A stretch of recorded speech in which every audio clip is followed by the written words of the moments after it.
Subscribe to our channel, friends, and press the bell icon for more educational updates. ನಮಸ್ಕಾರ ಸ್ನೇಹಿತರೆ, June 9, 2020 Prajavani ಪತ್ರಿಕೆಯ ವಿಶ್ಲೇಷಣೆಗೆ ತಮಗೆಲ್ಲ ಸ್ವಾಗತ. ಸ್ಪರ್ಧಾತ್ಮಕ ಪರೀಕ್ಷೆಗಳನ್ನು ಗಮನದಲ್ಲಿಟ್ಟುಕೊಂಡು ಅತಿ ಇಂಪಾರ್ಟೆಂಟ್ ಪ್ರಚಲಿತ ಘಟನೆಗಳನ್ನು ನಾವು ಕವರ್ ಮಾಡ್ತಾ ಹೋಗೋಣ. ಇವತ್ತಿನ ಒಂದು ಫಸ್ಟ್ ಹೆಡ್ಲೈನ್ಸ್ ಇಲ್ಲಿ ನೋಡಿ ನೀವು. ರಾಜ್ಯಸಭಾ ಚುನಾವಣೆ ಪಟ್ಟಭದ್ರರಿಗೆ ಇಲ್ಲ ಮೊನ್ನೆ ರಾಜ್ಯ ಪ್ರಮುಖರ ಸಮಿತಿ ನಿರ್ಣಯ ಲಕ್ಷ್ಯ ಅಂತಿದೆ.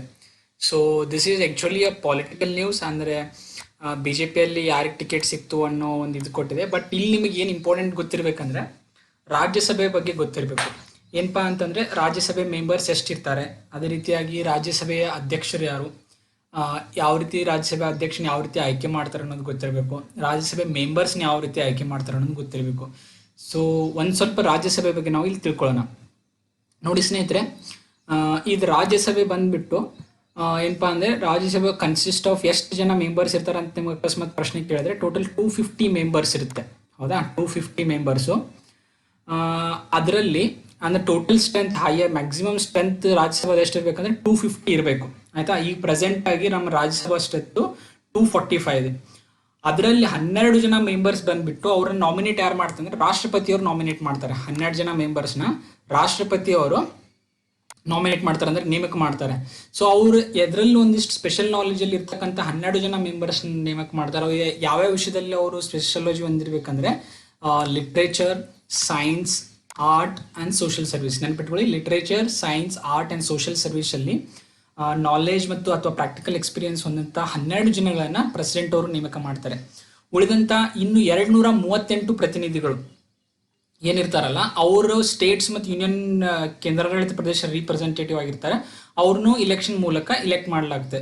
ನೋಡಿ, total Rajya Sabha strength highest strength ಇರಬೇಕು as per constitution is 250.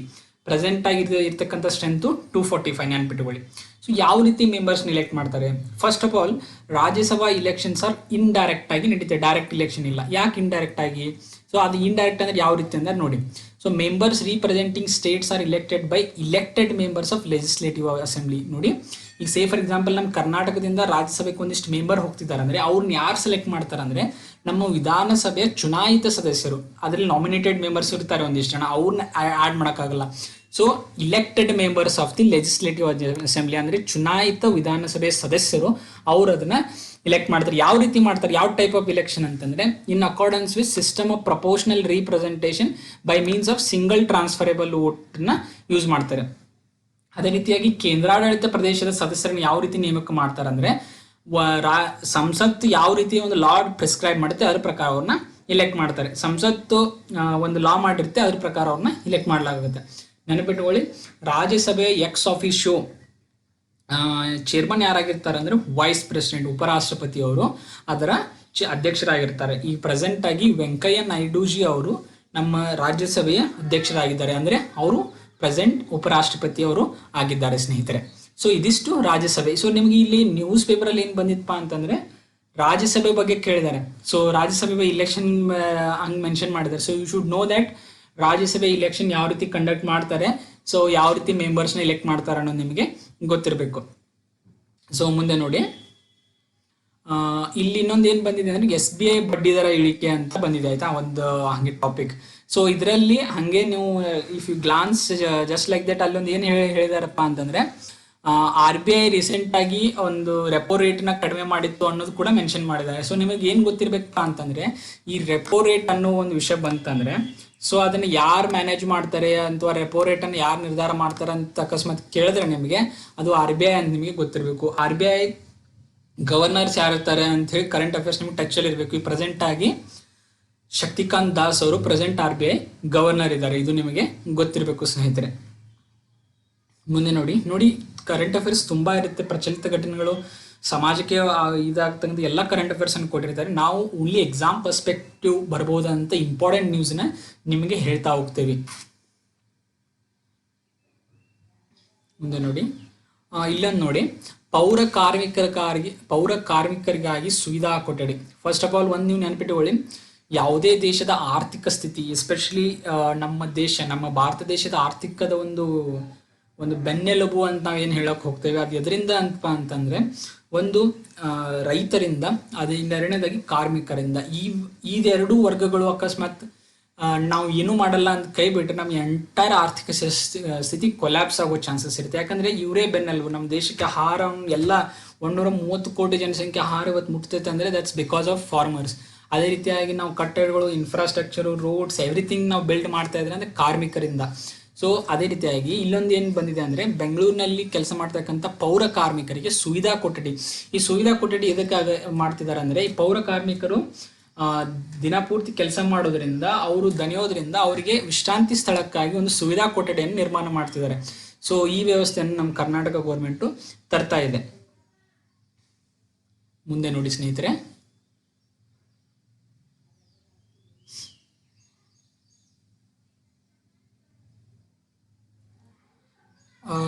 ಸಂಪಾದಕೀಯ page, ಇಲ್ಲ ಅಭಿಮತ ಪೇಜು. ನಾನು ನಿಮಗೆ ಹೇಳಿದ್ದೇನೆ ಆರ್ಟಿಕಲ್ಸ್, ಎಡಿಟೋರಿಯಲ್ ಟಾಪಿಕ್ಸು ಅಥವಾ ಈ ರೀತಿ ಆರ್ಟಿಕಲ್ನ ಓದೋ ಹ್ಯಾಬಿಟ್ಸ್ ಬೆಳೆಸ್ಕೊಳ್ಳಿ ಅಂತ. ಇದರಿಂದ ಏನಾಗುತ್ತೆ, ನಿಮ್ಮ ಓದೋ ಕೌಶಲ್ಯ ಇಂಪ್ರೂವ್ ಆಗುತ್ತೆ. ಆಮೇಲೆ ಹೊಸ ಹೊಸ ಶಬ್ದಗಳ ಒಂದು ಕ್ಯಾಬ್ಲರಿ ನಿಮ್ದು ಇಂಪ್ರೂವ್ ಆಗುತ್ತೆ. ಇಲ್ಲೊಂದು ಏನಂದರೆ ವೈಚಾರಿಕ ಚಿಂತನೆ ಮತ್ತು ಸಮಗ್ರ ಭಾರತ ಅಂಥೇಳಿ ಒಂದು ಆರ್ಟಿಕಲ್ ಕೊಟ್ಟಿದ್ದಾರೆ. ಅದೇ ರೀತಿ ಅದ್ರ ಮೇನ್ ಏನು ಕೊಟ್ಟಿದ್ದಾರೆ, ಎಡಬಲ ದರ್ಶನಗಳ ಬೆಸುಗೆಯಿಂದ ಸಮೃದ್ಧ ಭಾರತ ಅಂಥೇಳಿ. ನಾವು ಸಮಾಜದಲ್ಲಿ ನೋಡಿ ಈ ಧರ್ಮದವರು ಆ ಧರ್ಮದವರು ಅಂತ ಭೇದ ಭಾವ ಮಾಡ್ತಾ ಇರ್ತಾರೆ. ಅದೇ ರೀತಿ he's a right wing, he's a left wing, ಅವರು ಎಡಪಂಥೀಯವರು ಬಲಪಂಥೀಯರು, ರೀತಿ ಅನೇಕ ರೀತಿಯಾದಂಥ ಭೇದ ಭಾವಗಳನ್ನ ಮಾಡ್ತಾ ಇದ್ದೀವಿ. ಎಸ್ಪೆಷಲಿ ರೀಸೆಂಟಾಗಿ ನಾವು ನೋಡ್ತಾ ಇದ್ದೀವಿ, ಅವನು ಬಲಪಂಥೀಯವರು, ಅವರು ಎಡಪಂಥೀಯವರು, ಒಂದು ರೀತಿ ವಿಚಾರಧಾರಣೆ ಹೊಂದಿದ್ರೆ ಓಕೆ ಅವರು ಎಡಪಂಥೀಯರು, ಈ ರೀತಿಯಾದಂಥ ಒಂದು ನಮ್ಮಲ್ಲೇ ಆದಂಥ ಒಂದು ಭೇದ ಭಾವವನ್ನು ಸೃಷ್ಟಿ ಮಾಡ್ಕೋತಾ ಇದ್ದೀವಿ. ಇದ್ರ ಬಗ್ಗೆ ಡಾಕ್ಟರ್ ಶಿವಮೂರ್ತಿ ಮುರುಘಾಶರಣು ಒಂದು ಆರ್ಟಿಕಲ್ ಬರೆದಿದ್ದಾರೆ.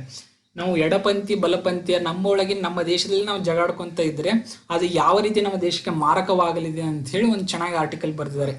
ಸೊ ನಾವು ಫೈನಲ್ ಆಗಿ ಎರಡೂ ಪಂಥಗಳು ಕೂಡಿ ಒಗ್ಗಟ್ಟಾಗಿ ನೋಡಿದಾಗ ಮಾತ್ರ ಸಮಗ್ರ ಭಾರತವನ್ನು ಕಟ್ಟಲು ಸಾಧ್ಯ ಅಂತ ಹೇಳಿದ್ದಾರೆ.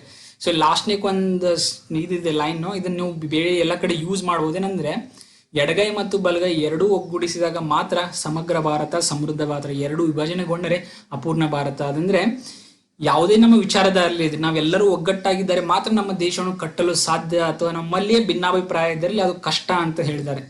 ಇಲ್ಲಿ ಇನ್ನೊಂದು ನೋಡಿ, ಇಂದು ನಾವೆಲ್ಲ ತಲೆ ಎತ್ತಿ ನಿಲ್ಲಲು ಅಂದು ಅವರು ತಮ್ಮ ತಲೆ ತೆತ್ತಿದ್ದಾರೆ. ಅಂದ್ರೆ ಎಷ್ಟೋ ಜನ ದಾರ್ಶನಿಕರು ಅವ್ರು ಇಲ್ಲಿ ಎಡಪಂಥಿ ಬಲಪಂಥಿ ಒಂದು ಟಾಪಿಕ್ ಇಟ್ಕೊಂಡು ಅವ್ರು ಎಕ್ಸ್ಪ್ಲೇನ್ ಮಾಡಿದ್ದಾರೆ. ಬಟ್ ಈ ಲಾಸ್ಟ್ನೇ ಸ್ಟೇಟ್ಮೆಂಟ್ ನೋಡಿ, ಇಂದು ನಾವೆಲ್ಲ ತಲೆ ಎತ್ತಿ ನಿಲ್ಲಲು ಅಂದು ಅವರು ತಮ್ಮ ತಲೆ ತೆತ್ತಿದ್ದಾರೆ. ಅಂದ್ರೆ ಇವತ್ತು ನಾವು ಸ್ವಾತಂತ್ರ್ಯ ಈ ಸ್ಟೇಟ್ಮೆಂಟ್ ನಾನು ಇಂಡಿಪೆಂಡೆನ್ಸ್ ಫ್ರೀಡಮ್ ಫೈಟಿಗೆ ಏನಾರನ್ನ ಅಪ್ಲೈ ಮಾಡಿದ್ರೆ, ಇವತ್ತು ನಮ್ಗೆ ಫ್ರೀಡಮ್ ಇದೆ ಅಂದರೆ ಅವತ್ತು ಎಷ್ಟೋ ಜನ ಸಾವಿರಾರು ಸ್ವಾತಂತ್ರ್ಯ ಹೋರಾಟ ತಮ್ಮ ತಲೆ ತೆತ್ತಿದಾರ ಕೂಡ ಅಲ್ಲಿ ಕೂಡ ಅಪ್ಲೈ ಮಾಡ್ಬೋದು. ಸೊ ಈ ರೀತಿಯಾದಂಥ ಒಂದು ಹೇಳಿಕೆಗಳು ಅಥವಾ ಶಬ್ದಗಳು ನಿಮಗೆ ತುಂಬಾ ಸಿಗುತ್ತೆ ಎಡಿಟೋರಿಯಲ್ಸ್ ಅಲ್ಲಿ. ಆಮೇಲೆ ನಿಮ್ಗೆ ಓದೋ ಕೌಶಲ್ಯ ಬೆಳೆಯೋದ್ರಿಂದ ನಿಮಗೆ ಬರವಣಿಗೆ ಕೌಶಲ್ಯ ಕೂಡ ಇಂಪ್ರೂವ್ ಆಗುತ್ತೆ ಆರ್ಟಿಕಲ್ಸ್ ಓದೋದ್ರಿಂದ. ಇನ್ನೊಂದು ನೋಡಿ, ಇಲ್ಲಿ ಕರೋನಾ ಮತ್ತು ಇತರ ರೋಗಗಳ ಅವಗಣನೆ ಸಲ್ಲದು. ಇದು ತುಂಬಾ important actually topic, not as A exam perspective also, but general ಆಗಿ ನೀವೇ ವಿಚಾರ ಮಾಡಿ. ಈಗ ಸದ್ಯದ ಕಳೆದ 3-4 ತಿಂಗಳಿಂದ ಭಾರತದಲ್ಲಿ ಈ ಕರೋನಾ ಹಾವಳಿಯಿಂದ ನಾರ್ಮಲ್ ಫೀವರ್, ಜ್ವರ ಬಂದರೂ ಸಹಿತ ಇವನ್ ಹಾಸ್ಪಿಟಲ್ಗೆ ಹೋದ್ರು ಡಾಕ್ಟರ್ಸ್ ಕೂಡ ಹೆದರ್ತಿದ್ದಾರೆ ಒಂದಿಷ್ಟು ಲೆವೆಲ್ಗೆ. ಏನಂದ್ರೆ ಯು ಫಸ್ಟ್ ಗೋ, ಮೊದಲು ನೀವು ಹೋಗಿ ಚೆಕಪ್ ಮಾಡಿಸ್ಕೊಂಬನ್ನಿ, ನಿಮಗೆ ಕರೋನಾ ಇಲ್ಲ ಅಂತ ಹೇಳಿ ಸರ್ಟಿಫಿಕೇಟ್ ತೊಗೊಂಬನ್ನಿ, ದೆನ್ ವಿಲ್ ಟ್ರೀಟ್ ಇಟ್.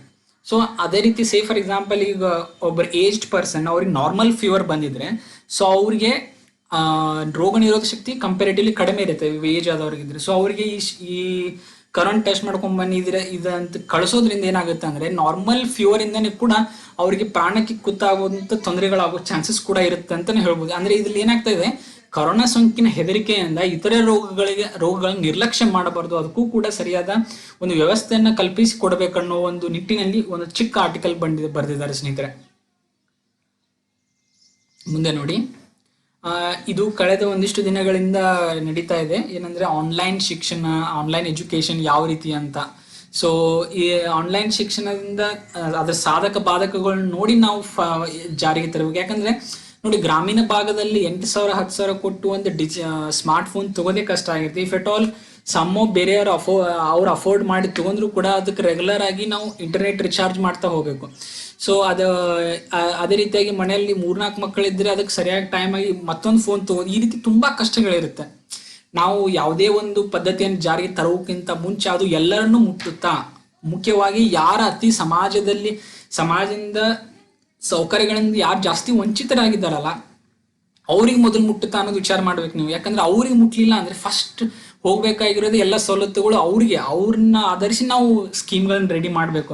ಯಾಕಂದ್ರೆ ಅವ್ರನ್ನೆಲ್ಲ ಮೇಲಿನ ಮಟ್ಟಕ್ಕೆ ತರಲಿಕ್ಕೆ ನಾವು ಇಷ್ಟೆಲ್ಲ ಸ್ಕೀಮ್ಗಳನ್ನ ತಂದು ಬಡತನ ರೇಖೆಗೆ ಇರ್ತಕ್ಕಂಥ ಜನಗಳನ್ನ ಅವ್ರಿಗೆ ಒಳ್ಳೆ ಶಿಕ್ಷಣ ಕೊಡಿಸಿ ಉದ್ಯೋಗವನ್ನು ಕೊಡಿಸಿ ಅವ್ರ ಮೇಲ್ತಿರತಕ್ಕಂಥ ನಮ್ಮ ಪ್ರಯತ್ನ ವೇಸ್ಟ್ ಆಗುತ್ತೆ. ಸೊ ಆದ್ದರಿಂದ ಏಕ್ದಮ್ ಆಗಿ ಇದು ಆನ್ಲೈನ್ ಎಜುಕೇಶನ್ ತರೋದಕ್ಕಿಂತ ಸಾಂಪ್ರದಾಯಿಕವನ್ನು ಇಟ್ಕೊಂಡು ಜೊತೆಗೆ ತರೋದು ಒಳ್ಳೇದಂತೇಳಿ ತುಂಬಾ ಜನ ಶಿಕ್ಷಣ ತಜ್ಞರು ಅಭಿಪ್ರಾಯ ಕೊಟ್ಟಿದ್ದ ಅವನ್ನೆಲ್ಲ ಸಂಗ್ರಹಿಸಿ ಒಂದು ಆರ್ಟಿಕಲ್ ಅನ್ನ ಬರೆದಿದ್ದಾರಲ್ಲ ಎಲ್ಲ ಜನರ ಅಭಿಪ್ರಾಯ ತೆಗೆದುಕೊಂಡು. ಮುಂದೆ ನೋಡಿ ಸ್ನೇಹಿತರೆ,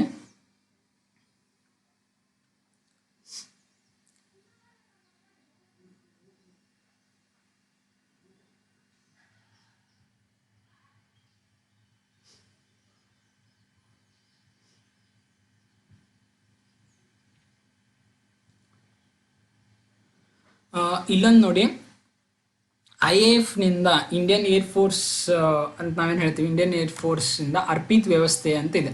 ಸೊ ಇದು ನೋಡಿ, ಭಾರತೀಯ ವಾಯುಪಡೆ ಏನ್ ಮಾಡ್ತಾ ಇದೆ ಅಂದ್ರೆ ದೇಶೀಯವಾಗಿ ಅರ್ಪಿತ್ ಅನ್ನೋ ಒಂದು ವಿಮಾನ ಅಥವಾ ಹೆಲಿಕಾಪ್ಟರ್ನಲ್ಲಿ ಪ್ರತ್ಯೇಕವಾಗಿ ಅಳವಡಿಸಬಹುದಂತ ಒಂದು ಇದನ್ನ ತಯಾರು ಮಾಡಿದ್ದಾರೆ. ಇದು ಎದಕ್ಕಪ್ಪ ಅಂತಂದ್ರೆ COVID-19 ಕೊರೋನಾ ವೈರಸ್ ನಿಂದ ಬಳಲಂತ ಜನರನ್ನ ಸ್ಥಳಾಂತರಿಸಲು ತುಂಬಾ ಸಹಕಾರಿ ಆಗಲಿದೆ ಅಂತ ಇದನ್ನ ಯಾರು ಸಿದ್ಧಪಡಿಸಿದ್ದಾರೆ ಅಂದ್ರೆ ಭಾರತೀಯ ವಾಯುಪಡೆ ಇದನ್ನು ಸಿದ್ಧಪಡಿಸಿದೆ. ಇದರಿಂದ ಕೋವಿಡ್ನಂತ ಸಾಂಕ್ರಾಮಿಕ ರೋಗಗಳು ಗಾಳಿ ಮೂಲಕ ಒಬ್ಬರಿಂದ ಮತ್ತೊಬ್ಬರಿಗೆ ಹರಡೋದನ್ನು ತಡೆಯಲು ರೋಗಿಯನ್ನು ಸ್ಥಳಾಂತರಿಸುವ ಅವಶ್ಯಕತೆ ಇರುತ್ತೆ. ಸೊ ಇಂಥ ಸಂದರ್ಭದಲ್ಲಿ ಏನಾಗತ್ತಪ್ಪ ಅಂತಂದ್ರೆ ಈ ಅರ್ಪಿತ್ ಹೆಸರಿನ ಪ್ಯಾಡ್ ಏನಾಗುತ್ತೆ, ಇದು ಹೆಲ್ಪ್ ಆಗುತ್ತೆ. ಇದನ್ನ ತಯಾರಿಸಿದವ್ರು ಯಾರಪ್ಪ ಅಂತಂದ್ರೆ ಇಂಡಿಯನ್ ಏರ್ ಫೋರ್ಸ್, ಭಾರತೀಯ ವಾಯುಪಡೆ. ಇದು ನಿಮಗೆ ಗೊತ್ತಿರಲಿ ಸ್ನೇಹಿತರೆ. ಸೊ ಇದಿಷ್ಟು ಎಕ್ಸಾಮ್ ಪರ್ಸ್ಪೆಕ್ಟಿವ್ ನ್ಯೂಸ್ ಅನ್ನು ನಾವು ಕವರ್ ಮಾಡಿದ್ದೇವೆ. ಇದೇ ರೀತಿಯಾಗಿ ಪ್ರತಿದಿನದ ಪ್ರಜಾವಾಣಿ ವಿಶ್ಲೇಷಣೆಗೆ ನಿಮ್ಮ ಮುಂದೆ ಬರ್ತಾ ಇರ್ತೇವೆ. ನಮ್ಮ ಪ್ರಯತ್ನ ನಿಮಗೆ ಇಷ್ಟ ಆದರೆ ದಯವಿಟ್ಟು ಈ ವಿಡಿಯೋ ಲಿಂಕ್ ಅನ್ನು ನಿಮ್ಮ ಸ್ನೇಹಿತರೊಂದಿಗೆ ಶೇರ್ ಮಾಡಿ. And don't forget to press the bell icon for more educational updates.